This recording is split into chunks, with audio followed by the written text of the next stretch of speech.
Hi friends, ബ്രഹ്മയുഗത്തിന്റെ trailer കണ്ടു. Trailer തുടങ്ങിയപ്പോൾ തന്നെ എനിക്ക് ഉറക്കം വന്നു.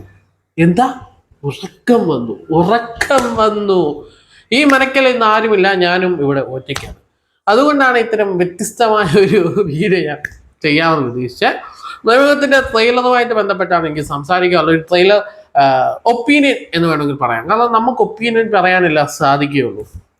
എന്താണ് കാരണം എന്ന് വെച്ചാൽ, ഫസ്റ്റ് തുടങ്ങുമ്പോൾ അർജുൻ അശോകന്റെ ഒരു സ്വപ്നമാണ്. അർജുൻ അശോകൻ ചെങ്ങലയിൽ കിടക്കുന്നു. പെട്ടെന്ന് ഞെട്ടിയൊണിക്കുമ്പോൾ മറ്റൊരു സ്ഥലത്ത് കിടക്കുകയാണ്. ആരാണ്? അർജുൻ അശോകൻ. അപ്പൊ അർജുൻ അശോകൻ അങ്ങനെ കിടക്കുകയാണ്. അർജുൻ അശോകന്റെ ചിന്തകളിലൂടെ മന കടന്നു വരുന്നു. മനയിലെ കാർണവർ, വളരെ ക്രൂരനായ കാർണവർ, ആ കാർണവറുടെ അദ്ദേഹത്തിന്റെ പിടിയിൽ നിന്ന്, അദ്ദേഹത്തിന്റെ പരീക്ഷണങ്ങളിൽ നിന്ന് രക്ഷപ്പെടണമെങ്കിൽ, തടവിൽ നിന്ന് രക്ഷപ്പെടണമെങ്കിൽ പകിട കളിച്ച് ജയിക്കണം. ആ പകിട കളിക്കാൻ അവൻ സ്വന്തം ജീവിതം പണയം വെക്കുന്നു. പകിടയിൽ തോൽക്കുന്നു, വീണ്ടും അകത്തേക്ക് പോകുന്നു. പകിടയിൽ വീണ്ടും നോക്കുന്നു, വീണ്ടും അകത്തേക്ക് പോകുന്നു, വീണ്ടും നോക്കുന്നു, വീണ്ടും അകത്തേക്ക് പോകുന്നു. ഇത് ലൂപ്പോടെ ലൂപ്പ്. പിന്നെയോ സംഭാഷണങ്ങൾ റിപ്പീറ്റ്, അതിന്റെ കഥാപരിസരം റിപ്പീറ്റ്, ലൂപ്പടിച്ചിരിക്കും ആ പടം എന്നുള്ള കാര്യത്തിൽ എനിക്ക് യാതൊരു സംശയമില്ല. പടം കാണാൻ പോകുന്ന ആളുകളുടെ പ്രത്യേക ശ്രദ്ധയ്ക്ക്, നിങ്ങൾ ഈ പടം കാണാൻ പോകുമ്പോൾ നിങ്ങൾ മൈൻഡിൽ ചെയ്യുക, ഈ പടം ഒരു സ്ലോ സ്പേസ് പടമായിരിക്കും. ഭയങ്കര സ്ലോ ആയിരിക്കും. സ്ലോ എന്ന് വെച്ചാൽ അത്രയ്ക്ക് സ്ലോ ആയിരിക്കും ഈ ഭ്രമയുഗം എന്ന് പറയുന്ന പടം. അല്ലാതെ നിങ്ങൾ ഒരു അടിപ്പടം, ഒരു പ്രേതപ്പടം ഒക്കെ പ്രതീക്ഷിച്ച് പോയാൽ നിങ്ങൾക്ക് ഉറങ്ങിപ്പോകും. അങ്ങനെ ഉറങ്ങിപ്പോകാൻ സാധ്യതയുണ്ട്. അതുകൊണ്ട് നിങ്ങൾ അത് പ്രതീക്ഷിച്ചു പോലും. നൻപകൽ നേരത്ത് പഴക്കം ഫസ്റ്റ് ടൈം ഷോ കണ്ട ഒരാളെന്ന നിലയിൽ ഞാൻ എനിക്ക് പടം ഭയങ്കര ആസ്വാദകരമായിട്ട് കൂടി. ആ പടം കഴിഞ്ഞ് ഇറങ്ങി വരുമ്പോൾ ഒരാൾ ഭയങ്കരമായിട്ട് ആ പടത്തെ കുറ്റം പറയുന്നു. ഞാൻ ചോദിച്ചു, ഈ ഇദ്ദേഹം മനുഷ്യനല്ലേ? ഇദ്ദേഹം എവിടെ കൊണ്ടാണ് ഈ പടം കണ്ടത്? ഇദ്ദേഹത്തിന്റെ ആസ്വാദന ശേഷിയില്ലേ? അത്തരം ആളുകൾ എന്തായാലും ഈ പടം കാണും എന്നുള്ള കാര്യത്തിൽ യാതൊരു സംശയമില്ല. കാണും, കുറ്റം പറയും. അപ്പൊ ചിലരിൽ നിന്ന് ഉറങ്ങും. അത്രയ്ക്ക് സ്ലോ സ്പേസ് ആണ് ട്രെയിലർ എനിക്ക് തന്നത്. കാരണം ട്രെയിലറിന്റെ ഫസ്റ്റ് അർജുൻ അശോകൻ ഉറങ്ങുന്ന ഷോട്ട് കണ്ടപ്പോൾ എനിക്ക് ഉറക്കം തോന്നി. അതാ സംവിധായകനെ മിടുക്കാണ്. സ്ക്രീനിൽ സംഭവിക്കുന്നത് അതേ രീതിയിൽ പ്രേക്ഷകനിൽ ഉത്തേജിപ്പിക്കാനുള്ള സംവിധായകന്റെ കഴിവ്. ആ കഴിവിന് സംവിധായകൻ ഒരു ക്ലാപ്പ് കൊടുക്കണം. എന്താണ് ക്ലാപ്പ് കൊടുക്കണം? അപ്പോ മമ്മൂട്ടി തന്നെ പറഞ്ഞിട്ടുണ്ട്, നിങ്ങൾ ഒന്നും പ്രതീക്ഷിക്കല്, ട്രെയിലർ കണ്ടിട്ട് അത് പ്രതീക്ഷിക്കല്, ഇത് പ്രതീക്ഷിക്കരുത്, മറ്റേത് പ്രതീക്ഷിക്കരുത്, ഒന്നും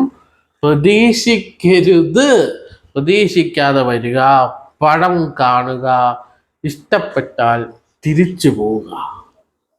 വാലന്റൈൻസ് ഡേ ആണ് 14-ാം തീയതി, 15-ാം തീയതിയാണ് പടം റിലീസ്. പല രീതിയിലുള്ള സോഷ്യൽ മീഡിയയിൽ നെഗറ്റീവ് കമന്റ് നടക്കുന്നുണ്ട്, നെഗറ്റീവ് ക്യാമ്പയിൻ നടക്കുന്നുണ്ട്. ഒരു സിനിമയെ ഇഷ്ടപ്പെടണം. മലയാള സിനിമ ഇഷ്ടപ്പെടുന്നവർ കണ്ടാൽ മതി. സിനിമയിൽ ഇഷ്ടപ്പെടാത്തവർ എന്തിനാ കാണുന്നത്? എന്തായാലും മനക്കല തമ്പുരാനെ ഞാൻ കാണാൻ തീരുമാനിച്ചിട്ടുണ്ട്. എനിക്കത് ഇഷ്ടപ്പെട്ടിട്ടുമുണ്ട്. നല്ല രസമായിരിക്കും അല്ലേ? ബ്ലാക്ക് ആൻഡ് വൈറ്റ് പടം വലിയ സ്ക്രീനിൽ നമുക്ക് ഫുൾ കാണാം.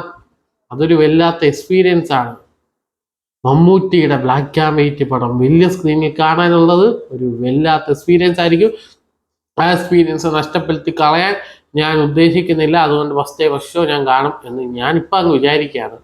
ഈ കാണണമെന്നുണ്ട്, എൻ്റെ ആഗ്രഹവും അതാണ്. അപ്പോൾ തിയേറ്ററിൽ വരുന്നവരൊക്കെ തിയേറ്ററിലാണ് പോകുന്നത്, ബുക്ക് ചെയ്തവരൊക്കെ ഇവിടെ ബുക്ക് ചെയ്ത് കാണാം. പണം എത്രയോ 10-25 കോടിയോ എന്തൊക്കെയാണ്, അതൊക്കെ കിട്ടുമില്ല എന്നുള്ള കാര്യമല്ല. നമുക്കിത് എക്സ്പീരിയൻസ് ചെയ്യുന്ന കാര്യത്തിലാണ് അതിൻ്റെ കളി ഇരിക്കുന്നത്. നമുക്ക് ഈ പടം എക്സ്പീരിയൻസ് ചെയ്യണം. എന്താണ് എക്സ്പീരിയൻസ് ചെയ്യണം? പടം നല്ല രീതിയിൽ എക്സ്പീരിയൻസ് ചെയ്യണം. അതൊരു എക്സ്പീരിയൻസ് ആവുന്നുള്ള കാര്യത്തിൽ എനിക്ക് സംശയമൊന്നുമില്ല. ഞാനത് പ്രതീക്ഷിക്കുന്നു. കാരണം ചുമ്മാ ഇത്രയും കോടി ഒരാളങ്ങ് മുടക്കുമോ? നോക്കതും ബ്ലാക്ക് ആൻഡ് വൈറ്റിൽ. ആ എടുത്തവർക്ക് അതിൻ്റെ ഒരു ഇത് കാണത്തില്ലേ? ശരി, ബ്ലാക്ക് ആൻഡ് വൈറ്റ് പടം എടുത്താൽ വിജയിക്കുമോ? നോക്കൂ. ആ ഒരു പ്രതീക്ഷ നമ്മൾ വെക്കണം.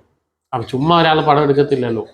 ഇപ്പോൾ ലാസ്റ്റ് എന്താ പറയുക, നമ്മുടെ മലൈക്കോട്ടെ വാലി ഞാൻ 2 വട്ടം കണ്ടേ. ആദ്യത്തെ വട്ടം കണ്ടിട്ട് എനിക്ക് കുറേ കാര്യം കണക്ട് ആയില്ല. രണ്ടാമത്തെ വട്ടം കണ്ടപ്പോൾ ഞാൻ കുറേ കാര്യം കണക്ട് ആയി. അങ്ങനെ 1-2 വട്ടം വേണമെങ്കിൽ ഈ പടവും കാണാം. കണക്ട് ആവുന്നവരെ കാണാം. നമുക്ക് ആസ്വാദനത്തിന് ഭംഗം വരാത്ത രീതിയിൽ നമുക്ക് കിട്ടണം. ഇതിനകത്ത് ഭ്രമമാണ്, ഭ്രമം യുഗം. ആ യുഗകാലത്തെ ഭ്രമത്തിലേക്ക് പോകുന്ന കാര്യങ്ങളായിരിക്കുമല്ലോ.